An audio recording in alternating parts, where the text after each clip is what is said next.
Parlons de sécurité désormais et commençons avec la question de la déchéance de nationalité. La déchéance de nationalité permet, sous certaines conditions, d'ôter la nationalité française à un individu. Un Français qui se voit ôter sa nationalité française n'est donc plus légalement français et il ne peut plus bénéficier des mêmes droits que tout autre citoyen français. Pour pouvoir déchoir de leur nationalité française des individus, il faut qu'ils en possèdent deux, autrement dit qu'ils soient des binationaux et que de plus ils aient acquis la nationalité française après leur naissance. François Hollande voulait justement étendre la déchéance de nationalité aux binationaux ayant acquis la nationalité française pas forcément après leur naissance, mais aussi au moment de leur naissance. Mais le pouvoir législatif, représenté par le Parlement, n'a pas fait suite à cette initiative. Et donc vous l'aurez compris, on ne peut également déchoir de sa nationalité française un Français ne possédant que cette nationalité. Cela aurait pour effet de le rendre apatride, c'est-à-dire une personne sans patrie, une personne qu'aucun État ne reconnaît comme l'un de ses ressortissants. Vous trouverez ceci à l'article 25 du Code civil, qui précise clairement que l'individu qui a acquis la qualité de Français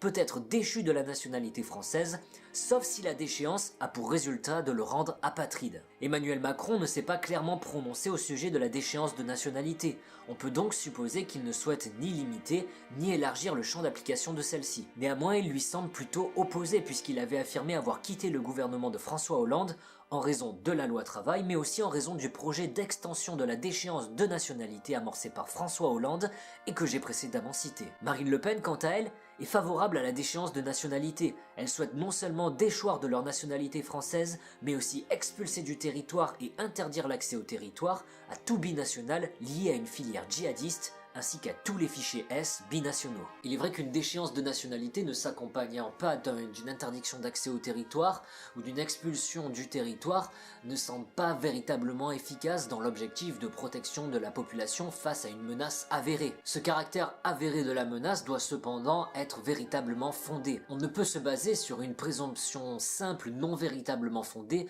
d'appartenance à une filière djihadiste. En matière d'initiative carcérale, Marine Le Pen souhaite créer 40 000 places supplémentaires en prison en 5 ans. Emmanuel Macron, quant à lui, opte pour 15 000 places supplémentaires en 5 ans. Il souhaite également que 80% des détenus au moins soient en cellules individuelles. Cela peut paraître pertinent dans la mesure où pour certains individus qui semblent de ce fait irrattrapables, la prison est perçue comme une certaine école du crime, même s'il semble difficile de priver de tout contact entre eux les détenus.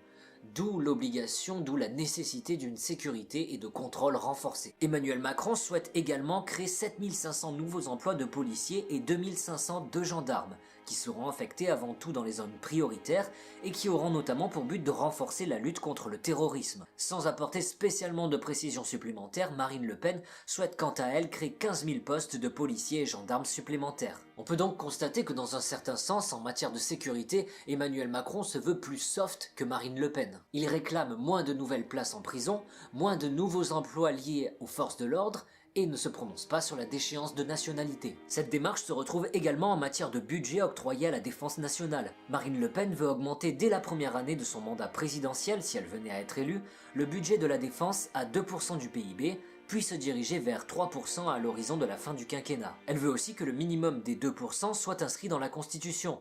Cette Constitution étant une des normes suprêmes en France, toutes les autres normes comme les lois ou les décrets seraient obligées d'être conformes à celles-ci sous peine d'abrogation. Emmanuel Macron veut également octroyer à la défense l'équivalent de 2% du PIB, pas à court terme comme Marine Le Pen, pas à aussi court terme, mais plutôt à moyen terme. Plus précisément, il souhaite que cet objectif soit atteint en 2025.